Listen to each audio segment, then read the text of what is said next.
Shri Venkateswara gold తాకట్టులో ఉన్న మీ బంగారాన్ని విడిపించి కొనబడును. నమస్తే, వెల్కమ్ టు అవర్ ఛానల్. ఈరోజు వచ్చేసి మన ముందు సినీ క్రిటిక్ దాసరి విజ్ఞాన్ గారు ఉన్నారు. ఆయనతో మనం మాట్లాడదాం. నమస్తే సార్. సార్, ఇది సమంత హీరోయిన్గా మంచి పేరు తెచ్చుకుంది. సో ఆ పేరు ఉంది కాబట్టి ప్రొడ్యూసర్ రంగంలోకి వచ్చిందేమో అనేసి అనుకుంటున్నారు చాలామంది.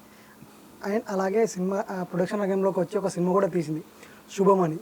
సో ఈ శుభం సినిమా తీసి ప్రొడక్షన్ రంగంలో కూడా మంచి పేరు తెచ్చుకుంది అనేసి అనుకోవచ్చా? ఏమనుకోవచ్చు?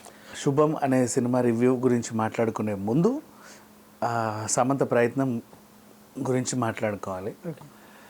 లాస్ట్ ఇయర్ సమంత బర్త్డే అప్పుడే మా ఇంటి బంగారం అనే ఒక సినిమా అనౌన్స్ చేసింది. అది ఏమైందో తెలియదు, బట్ అనుకోకుండా శుభం తీస్తున్నాము అని చెప్పారు. షూట్ ఎప్పుడైందో తెలియదు కానీ సైలెంట్గా ట్రైలర్ రిలీజ్ అయ్యి సర్ప్రైజ్ చేసింది. అరే అనిపించింది అంతే, హడావిడిని కూడా ఏం చేయాల. మొన్న ఇంకా ట్రైలర్ రిలీజ్ అయినప్పటి నుంచి ప్రమోషన్స్ బాగానే చేసుకుంటూ వచ్చారు, అంతవరకు ఓకే. మొత్తం సమంతే భుజాన మోసింది. లాస్ట్కి చెప్పింది కూడా, రిలీజ్ అయ్యేంత వరకు నేను దీన్ని ప్రమోట్ చేస్తా, తర్వాత దీన్ని జనాలే మోయాలి, నా డ్యూటీ అంతవరకే అని చెప్పింది. మరి జనాలకి ఇది నచ్చిందా, మోస్తారా లేదా అనేది చూద్దాం. అండ్ మీరు ఎందుకు ఇందులో క్యామియో రోల్ చేశారు అంటే, నేను పిలిస్తే చాలామంది వస్తారు, కానీ నా మొదటి ప్రయత్నం కదా, ఎవరి దగ్గర సహాయం తీసుకోవడం నాకు ఇష్టం లేదు, నేనే ఎందుకు చేయకూడదని చేశాను అని చెప్పింది. Of course very good. అండ్ ఇప్పటికీ సమంతకి పెద్దగా లైక్ యూనో ఎక్కువ సినిమాలలో కనబడట్లేదు, కానీ ఇప్పటికీ సమంతకి క్రేజ్ ఏం తగ్గల, అట్లాగే ఉండింది, ఏమి తగ్గల. సమంత అంటే చాలా ఒక సెన్సేషన్, అంటే ఎప్పుడు ఆ కీవర్డ్కి ఒక మంచి హ్యాష్ ట్యాగ్ ట్రెండింగ్లో ఎప్పుడు ఏదో రకంగా ఉంటానే ఉంటుంది. నా what about her film debut as a producer? అంతరు కొత్త వాళ్ళు, ప్రవీణ్ అనే ఒక డైరెక్టర్ అంతకుముందు కూడా ఒక చిన్న సినిమా తీశాడు. కన్విన్స్ అయింది సమంత ఒక కథకి, హారర్ కామెడీ. హారర్ సినిమాలు బేసిక్ ఏం మాట్లాడుకుంటామంటే కథ ఏంటి అని అడగరు ఎవరు, భయపెట్టిందా లేదా. కామెడీ సినిమాలు కథ ఏంటి అని అడగరు, నవ్విచ్చిందా లేదా. హారర్ కామెడీ భయపెట్టి నవ్విచ్చిందా లేదా, అంతే. అండ్ నెక్స్ట్, ఇది అద్భుతం అని అయితే నేను చెప్పను, ఎందుకంటే దీనికి మించిన హారర్లు బోలెడు చూసాం భయపెట్టేవి. దీనికి మించిన కామెడీ కూడా అసలు పొట్ట చెక్కలయ్యా నవ్వే కామెడీ కూడా బోల్డ్ చూసాం. మరి ఇదేంటి, ఏముంది దీంట్లో అంటే, చాలా సెన్సిటివ్ మెసేజ్ని అందంగా క్యూట్గా నీట్గా డెలివరీ చేశాడు డైరెక్టర్. ఎట్లా అంటే, ఆడమగ సమానత్వం, అణిచివేత, పురుషాధిక్యత, పురుష అహంకారం, ఇలాంటి కొన్ని సున్నితమైన అంశాలని మెసేజ్ ఇస్తూ చెప్పడం. ఇప్పుడు అది మెసేజ్ ఇస్తూ చెప్పాలంటే, ఓ భార్య కదా, ఆడదే ఆధారం, ఆడదంటే తెలుసా, ఇట్లాంటి సినిమాలు చూడాలి అలాంటివి చెప్పాలంటే. బట్ ఇక్కడ అట్లా కాదు, అమ్మ రాజీనామా అలాంటివి చెప్పాలి. అంత బరువైన సినిమాలు కాదు, చాలా సింపుల్గా నీట్గా మన ఇద్దరం కూర్చొని మాట్లాడుకున్నట్టు డెలివరీ చేశాడు ఆ మెసేజ్ని. అండ్ సరే, ఈ కథ ఏంటో మాట్లాడుకుందాం. ఇది ఎప్పుడంటే, అప్పుడప్పుడే కేబుల్ టీవీలు మనకి ఏంటిది అనే టైంలో డిటిహెచ్ కొత్తగా వచ్చింది చూడు. రోజుకు జెమినీకి మా టీవీ కొనాలంటే 39 రూపాయలు, జెమినీ చూడాలంటే 26 రూపాయలు, ఈటీవీ చూడాలంటే ఇది. ఆ డబ్బులు వచ్చాయి అప్పుడు, పే ఛానల్స్ వచ్చినాయి చూడు కొత్తలో. అప్పటి సిట్యువేషన్ 2005 అరౌండ్. అప్పుడప్పుడే డిటిహెచ్లో వస్తా ఉంటాయి, ఇంటి మీద గొడుగులు. అది రిచ్ అనమాట అప్పుడు, సెల్ఫ్గా పెట్టుకుంటున్నారు, గ్రేట్ అన్నట్టు. అది రిచ్. అంటే ఫోన్లలో మనకి ఎట్లా ఉంటాయంటే, చిన్నప్పుడు ల్యాండ్లైన్ ఫోన్లు ఉండేవి, ల్యాండ్లైన్ ఫోన్లలో కూడా ఇట్లా కార్డ్లెస్ ఫోన్లు ఉండేవి. అంటే ఇట్లా పెట్టి మళ్ళీ మనం మొబైల్ లాగా మాట్లాడుతూ అలా పెట్టాలి. అది రిచ్ అనమాట అప్పట్లో. ఇంకా సింగిల్ ఫోన్లలో ఎలాగో ఈ కేబుల్స్ వచ్చిన తర్వాత, అంటే ఈ యాంటీనాలు పోయి తర్వాత కేబుల్ వైర్లు వచ్చిన తర్వాత, అప్పట్లో ఇంత గొడుగులు ఉండేవి ఎప్పుడో, ఇంకా పాత రోజుల్లో. అది ఫ్రెష్ అప్పుడే అలా డిటిహెచ్ ఇంటి మీద అది ఉందంటే, అబ్బా వీళ్ళేదో రిచ్ పైసలు బాగున్నాయి. రేంజ్ అలా ఉండేది. అవును. ఆ రోజుల్లో కథ ఎంచుకున్నాడు. అండ్ ఇదేంటంటే సింపుల్గా ఒక ముగ్గురు స్నేహితులు, ఇద్దరికి ఆల్రెడీ పెళ్ళి అయిపోయింది. ఒకడికి నేను కథ చెప్తున్నానని ఎవరు తిట్టుకోవద్దు, తిట్టుకున్నా నష్టమేం లేదు, ఓకే చెప్పాలి అంతే. ఓకే. ఎందుకంటే కొన్ని సినిమాలు చూడండి బాగుంది అంటే ఎవరు చూడట్లా, కాసేపు దాని గురించి మాట్లాడుకోవాలనిపిస్తుంది. ఐ వాంట్ టు ఎంజాయ్, నేను ఎంజాయ్ కొన్ని చేస్తున్నా, సినిమాల వరకు అయితే చెప్పాలనిపిస్తుంది. నేను చెప్పడం కూడా ఎంజాయ్ చేస్తున్నా. ఇది స్పాయిలర్ అలర్ట్ అన్నా కూడా నేను ఏమనుకోను.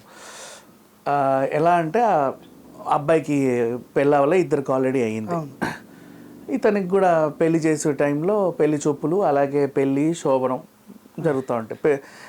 పిల్లల్ని ఎలా కంట్రోల్ పెట్టుకోవాలి ఇవన్నీ స్నేహితులు ముందే నేర్పుతూ ఉంటారు. పెళ్లి చూపుల నుంచి కొంచెం కథ వెళ్తూ ఉంటుంది. అప్పటి వరకు కొంచెం అంటే హడావిడిగా అన్ని పాత్రల పరిచయాలు ఏవేవో అవుతూ ఉంటాయి. నైట్ 9 గంటలకి జన్మజన్మల బంధం అనే సీరియల్ వస్తుంది. పాలు నీళ్ళ బంధం జన్మజన్మల బంధం అని టైటిల్ సాంగ్. ఇక్కడ కట్ చేస్తే ఇది ఎక్కడి నుంచి తీసుకున్నాడు ఈయన నాకు తెలియదు, కానీ నేను ఈ సిట్యువేషన్ ఆల్రెడీ ఎప్పుడో చిన్నప్పుడు అమృతంలో చూసాను. అమృతంలో రక్తబంధం అని ఒక ఎపిసోడ్, అది 3 ఎపిసోడ్స్ రన్ అయింది. టీవీ సీరియల్ని ఎలా తీస్తారు అనేది చాలా ఫన్నీగా చూపించారు అప్పట్లో. సో మేబీ ఆ పాయింట్ ఈయనకేమైనా అక్కడ తట్టిందో లేదో నాకు తెలియదు, బట్ ఎంచుకున్నాడు. అండ్ అదేంటిది మత్తు వదలరా 2లో కూడా కొంచెం టీవీ సీరియల్ సంబంధించి ఒకటి ఉంటుంది, మేబీ అక్కడ ఏమన్నా ఇంప్రెస్ అయ్యాడో. ఇక్కడైతే మొత్తం అవుట్ అండ్ అవుట్ దాని మీద నడిపించాడు. ఆ టైంకి సీరియల్ వస్తే చాలు భార్య శోభనం అంతా మర్చిపోయి ఒకలాగా ప్రవర్తిస్తూ ఉంటుంది, దయ్యాలు పట్టినట్టు ఆత్మలు పట్టినట్టు ప్రవర్తిస్తూ ఉంటారు, ఏదో పూనకం వచ్చేస్తుంది వాళ్ళకి. ఈ సిచ్యువేషన్ ఏంట్రా బాబు అని వాళ్ళ ఫ్రెండ్స్కి చెప్తే వాళ్ళ ఫ్రెండ్స్ కూడా అదే సిచ్యువేషన్తో బాధపడుతూ ఉంటారు.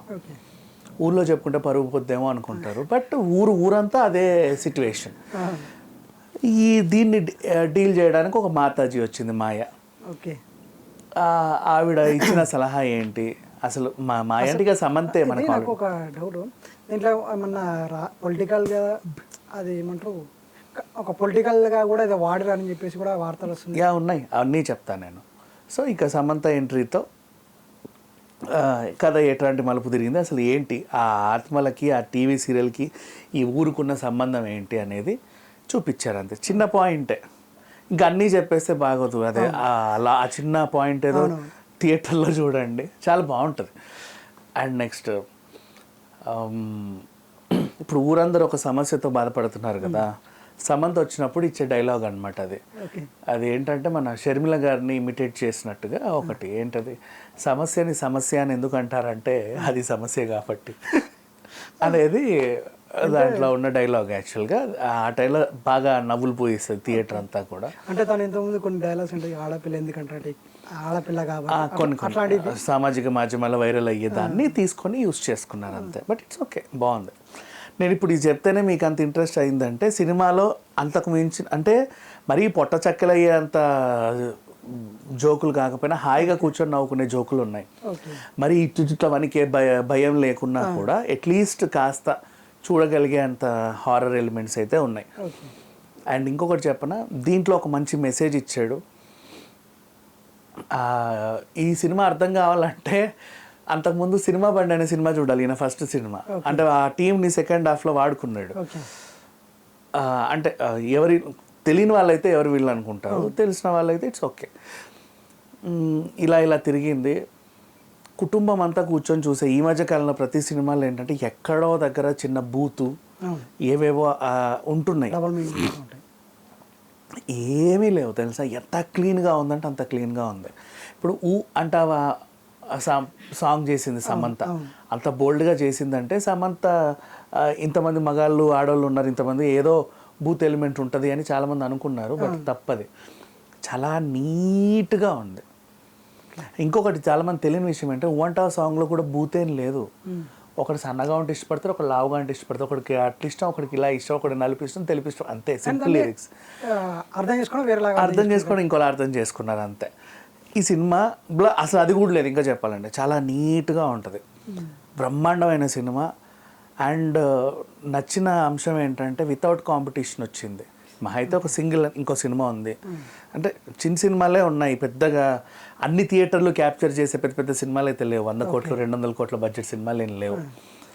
సో అది ప్లస్ అనుకోవచ్చు. అదొక పెద్ద ప్లస్.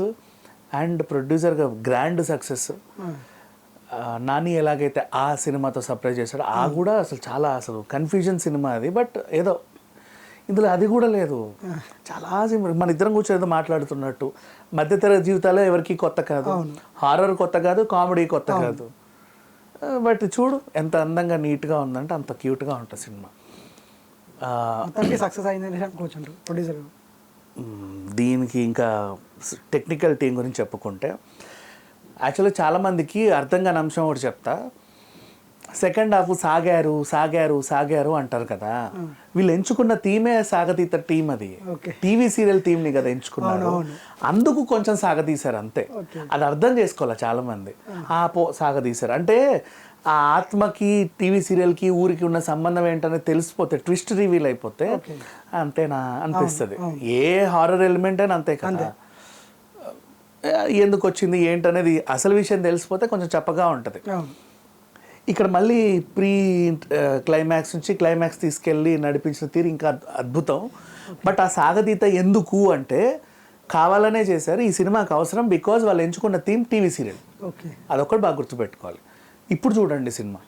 అంటే నేను ఎందుకు ఇది చెప్పాలనుకున్నాను, ఇంత చెప్పాను ఈ సినిమా గురించి అంటే, ఏదో కథ అంతా చెప్తున్నాడు అది అనుకుంటారు.